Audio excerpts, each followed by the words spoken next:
Good day, good people. This is your Pool-Proof Wisdom Moment. I've been doing an inventory of phrases and words that I've been using, and there are some that I simply will not use anymore.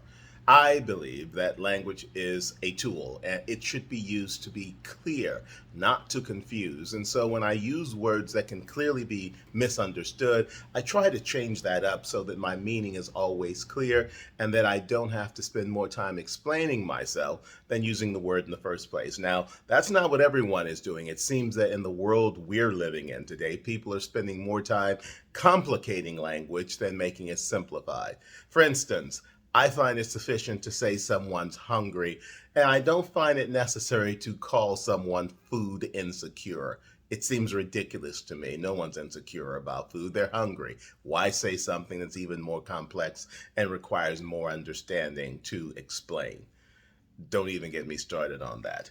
But for me, in my own lexicon, in my own daily usage, there are words that I've decided that I am no longer going to use. And I've stopped using them to a great extent already and have to keep training myself not to use them because I find doing so only worsens the situation and that the impact of their usage has more to do with how I'm feeling about my contributions to whatever discussion that anyone else may be involved with. Obviously, if I'm saying the language, if I'm using the words or the phrases, I need to be sure why I'm doing it and understand exactly why the impact of them is important. So take the word hate, for example. I no longer say I hate anything because I really don't. There are instances where I have strong feelings about something, make no mistake about it. But what I've taken up saying is that I loathe that thing or that behavior or that activity. Even that person for that matter. I don't hate them because that's a much stronger intention than the one that I have. I loathe these people or these circumstances because of things that they say or do as it relates to other people. The hate, no, that goes quite past the line of where I exist.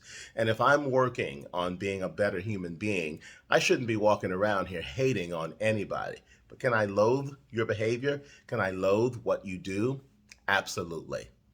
Another word that I don't use anymore, and a lot of people always use, and I know that there will be some who will be upset because I'm about to say what I'm about to say, but you know how people are always telling you what you deserve, whether it's something great or something negative? Oh, well, you deserve this. Or conversely, well, I don't know what happened. You don't deserve that. I don't know that any of us deserve anything.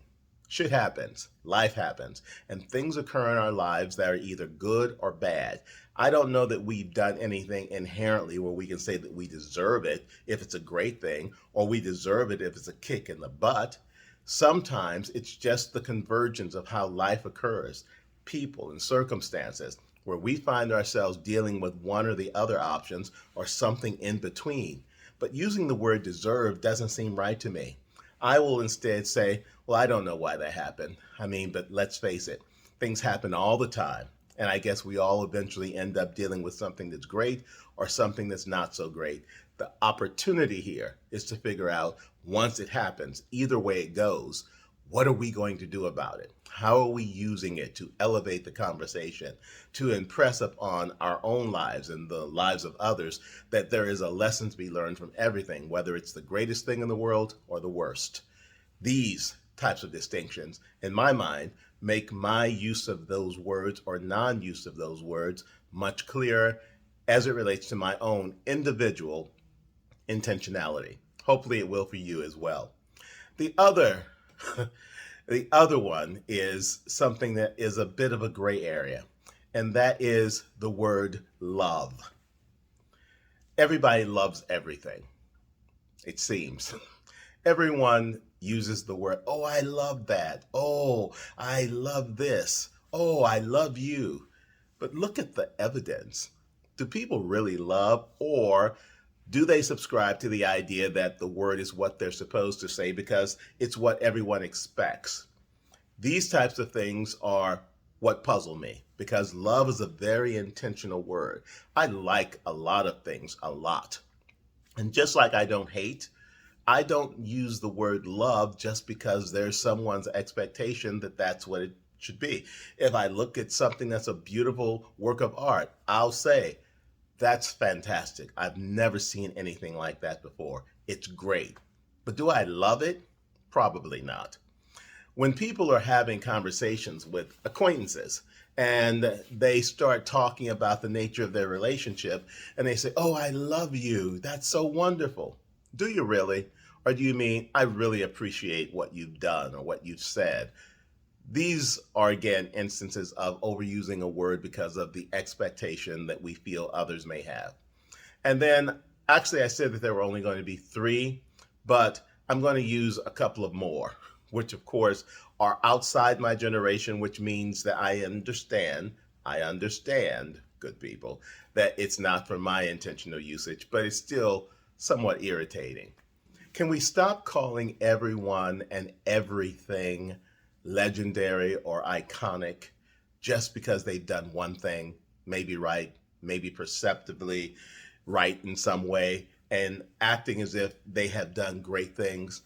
Being iconic, being legendary, means you've done it in such a way, so uniquely, for so long a time, that no one can question that your prowess, your abilities, your skill, whatever form that may take, is beyond comparison. It's not because you've got one thing that you've done and some people have followed you and decided that you're okay. So let's not use that phrase anymore, iconic and legendary. And look at your language, good people, over the usage of a given day or a given weekend or a given week for that matter. And ask yourself, are you saying what you mean or saying what you think is supposed to be said because socially and in other ways that's what you think is expected of you or has fallen into your own behavior over time? You've gotten used to saying it, but you don't really know why you're saying it other than external influences. Because if you are, you need to really do that inventory to be sure that you're being clear and honest and direct with the people, particularly the ones who matter most in your life, so that at the end of the day, at the end of the week, at the end of the year, as you look back at all the conversations you will have, you can be absolutely sure that you've been clear on your intention, your meaning, and the purpose with which you've expressed whatever it is that you've said, so that no one is able to put you in a position where they say that you are giving a double meaning to anything that you speak and say for the purpose you speak and say it. And if you can do that, you're going to be happier with the outcomes because you'll be able to clearly speak to people and say, that is not what I said, that is not what I meant, that is not my intention. That is your expectation. And that frees you up from having any other further explanation being necessary. That's your PoolePRoof wisdom moment for this week. Have a great weekend. Speak clearly, say what you mean, and watch what a difference it makes in the nature of your every conversation. I'll see you next time.